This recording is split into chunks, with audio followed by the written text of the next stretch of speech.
ng bayan, maasahan anumang panahon. Magandang araw po sa ating lahat. Narito na ang pinaka-latest update sa lagay ng ating panahon ngayong hapon ng May 6, 2025. Sa kasalukuyan ay easterlies na lamang ang nakakaapekto sa buong bansa. At ngayong hapon nga ay maraming lugar na muli ang nakakaranas ng mga thunderstorms. Ilan sa mga lugar na nakakaranas ng mga thunderstorms ngayon ang malaking bahagi ng Cordillera Administrative Region sa may Apayao, Kalinga, sa may Abra, sa may Benguet, Ifugao, ang ilang bahagi ng Mountain Province at sa may Nueva Vizcaya.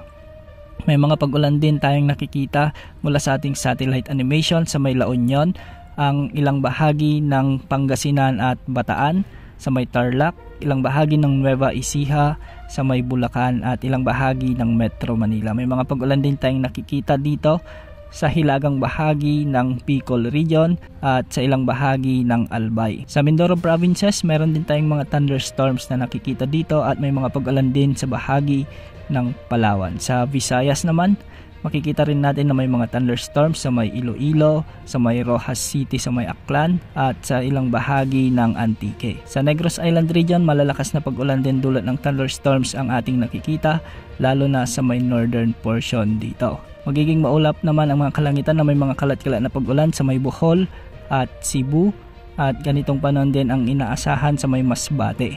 Ngayong hapon nga ay medyo malalakas din ang pag-ulan ang inaasahan sa may Samar at Leyte provinces o dito sa may Eastern Visayas. May mga pag-ulan din tayong nakikita dito sa northern part ng Mindanao, ang malaking bahagi ng Zamboanga Peninsula, ang ilang bahagi ng Soc-Sargen at Davao Region at sa Caraga ay magiging maulap na may mga kalat-kalat ding pag-ulan. Meron ding thunderstorms dito sa bahagi ng Bangsamoro Region at dulot ito ng mga umiiral na easterlies. Samantala may cloud cluster tayong minomonitor dito sa silangan ng Visayas at posibleng lumakas ito bilang LPA sa mga susunod na oras. Sa kasalukuyan ay wala naman tayong namomonitor na potential na bagyo sa susunod na 2 araw, ngunit base naman sa latest update ng GFS model ay posibleng may mabuong bagyo sa susunod na linggo at mabubuo ito sa loob ng ating area of responsibility sa silangan muli ng Mindanao. Lalakas ito sa mga susunod na araw at posibleng lumapit ito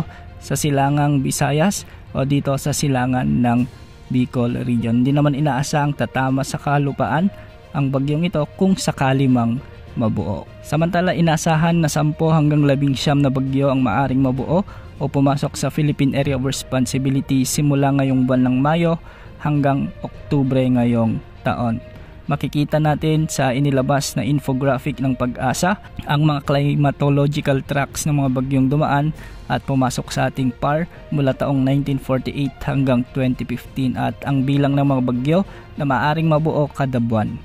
Ang pagtaya na ito ay base sa 183rd Climate Outlook Forum ng Pag-asa noong April 23, 2025. Yan muna ang update sa lagay ng panahon. Mag-ingat po sa banta ng mga pagbaha at pagguho ng lupa, lalo na yung ilang araw ng inuulan. Ito pang weather update ng bayan, maasahan anumang panahon.